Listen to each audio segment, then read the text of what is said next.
Hello, my name is Edward C. James, and I'm a student at Dakota State University. I am I have always had a strong interest in technology, and that has been the reason to pursue my graduate studies in this program. I've also spent time researching how criminals and attackers are likely to operate and react to certain situations.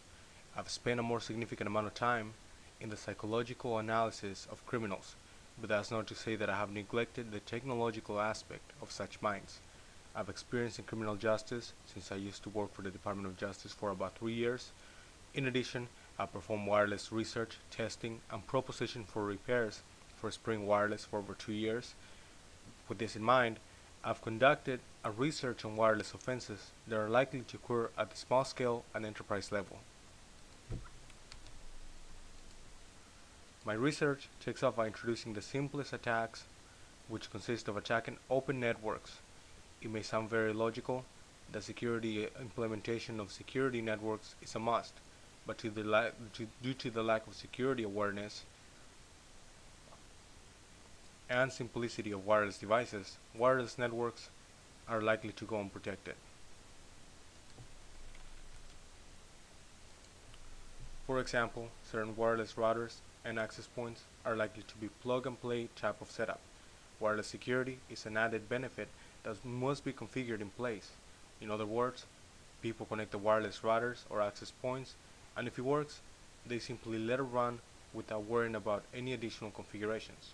Many times, companies worry about producing, maintaining the place in good working conditions, and target sales objectives. This is not to be misjudged because those requirements are what keep the business open and away from going bankrupt. On the other hand, security is sometimes neglected to the point where they open to wireless attacks due to no security implemented. With that in mind, the intro attack, the intro attacks on my offensive strategy can still be widely found on small and medium-sized companies that fail to implement any authentication for wireless connections.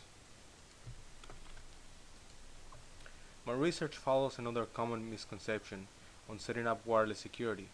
Some non-technology oriented employees understand the importance of authentication, but not to the point of being able to make a wise decision.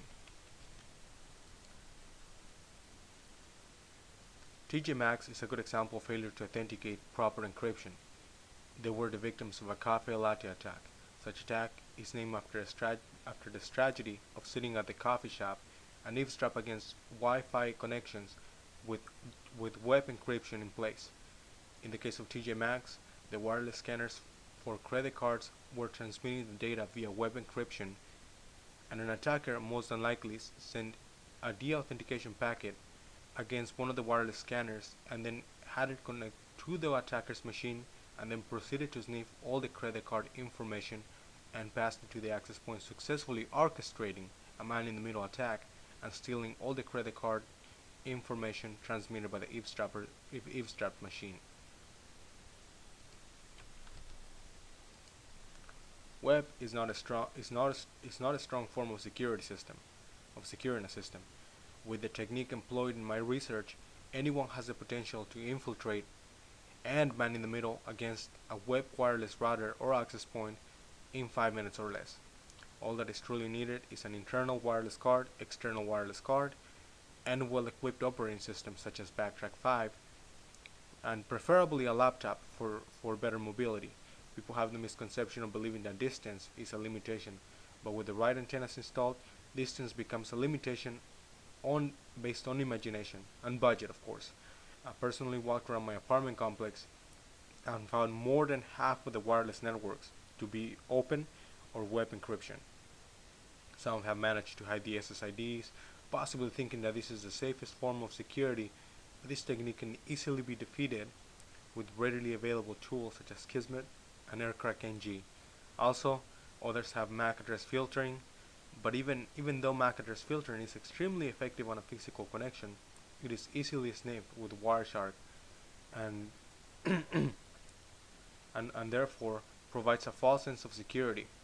The bad news are found in the fact that in order to authenticate MAC addresses over the air, The wireless devices have to send packets in the clear text via wireless format.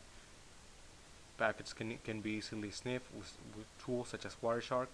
In addition, MAC addresses can easily be spoofed with the right tools, and therefore filtering does not provide nearly as much protection as most people would hope for. And this is the equivalent of keeping the door shut at your home, but those who know how to open the door can still walk inside the house. Finally, my research ends with the desire to break WPA and WPA2. This is known as the most secured standard in wireless, and with a good reason, because it has an encryption and shifting key that prevents from performing any type of hijack attempt or eavesdropping technique.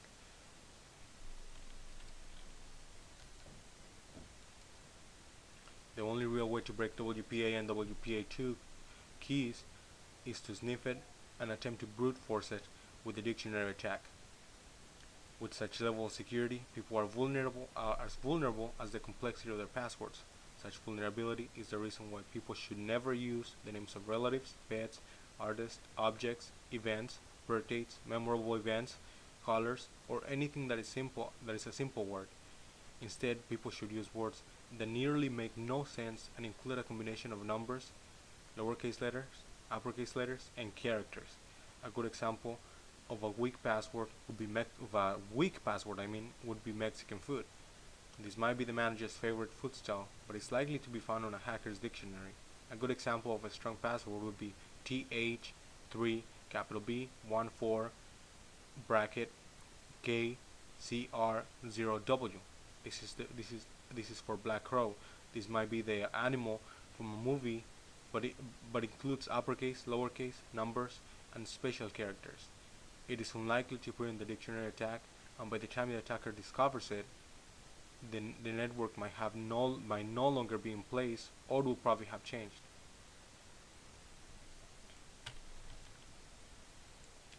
Also, it is important to avoid writing passwords on paper.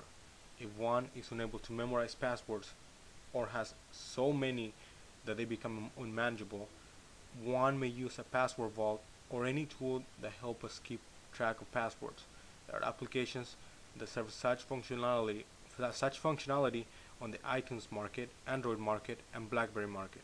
With all these security facts in mind, one is as vulnerable as the type of security and the complexity of our credentials. It is important to always be informed of the latest attacking techniques and the proper ways to counter them. This has been my presentation. Thank you so much for watching.